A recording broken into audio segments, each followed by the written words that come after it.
Hey guys, welcome back to Book Reviews with Anne. I'm Anne. These are all my amazing books. Well, not all of them, but some of the delicious ones. So today we're gonna be reviewing Susan Wittig Albert's three books. I think these are her first two, and I think this one is definitely later on. Oh wait, wrong way. Later on in her series. So Queen Anne's Lace is the first one I read, and then I liked it so much I went back. Oops. And by the book, I went and found the first two, and I sucked these guys down. So the first one is Time of Death, and I'm just kind of reviewing it all at the same time because especially when I read multiple of them, I doubt you'll want to review every single one, especially with like a book like this or a fantasy, I can suck down in a day. So yeah, if I get stuck on an author, I mean, I can go through those pretty quickly. But so let's see. So let's just find out what Time of Death is about. That's the only one I'm going to read. So, nominated for both an Agatha and an Anthony Award, Susan Wittig Albert's novel featuring ex-lawyer and herb shop proprietor China Bales have won acclaim for their rich characterization and witty, suspenseful stories of crime and passion in small-town Texas. Now, when China's friend Joe dies of an apparent suicide, China looks behind the quaint facade of Pecan Springs and takes a suspicious look at everyone. And though she finds lots of friendly faces, China is sure that one of them hides the heart of a killer.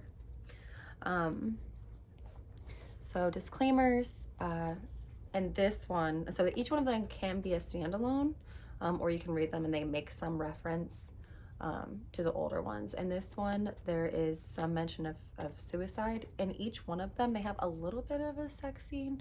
It's not in detail. It's definitely not like a romance novel. It's just kind of, kind of talks, maybe like a PG-13-ish movie. You kind of kind of imagine them laying in bed and then, while they're under the covers, and then it fades scene and the new day begins. So it's definitely not super erotic. I'd say it's about a 2 or a 3 on a lusty meter.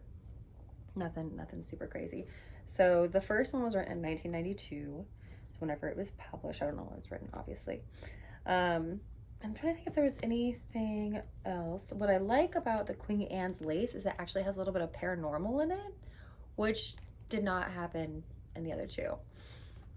I love that she doesn't go back and completely re-say everything that was in the other books. Like, she gives like a little brief, description if you've read, like of the first book, or I guess how the person got there. But she doesn't like spend 2 chapters explaining stuff that you would have read in the other books. Like, she doesn't do that. And I love that because that is kind of, but it's nice in other books. I mean, sometimes if you do kind of jump in the middle of a series, but it can get daunting after you're like book 7 and you're like, I already know this. So it's got to be a difficult choice for an author to make. But she doesn't do that in here. It's really short, and you don't feel like you're missing anything either. Like, I didn't jump in at Queen Anne's Lace and feel like I have no idea what's happening. She did a really great job of just kind of telling me about the character's life. I felt immersed. I really love these. They're all mysteries. I love her friend, her best friend. I think, what was her name? Ruby. I think her best friend's name is Ruby. And she is such a, oh my God, she's such a feisty little thing. And she's, I love her. She's kind of more into crystals and things like that. And so I love that, she's more into that intuition thing, and that the main character, China, is more like facts. And, she's not quite like that. She's a little more like the scientific mind. Not that Ruby isn't, or assuming that because you believe in crystals you're not of a scientific mind. That's not what I meant, but you know what I'm saying. Let's see what else. I love that the mysteries are kind of like a little bit layered, and so it doesn't immediately seem like you know exactly who did it.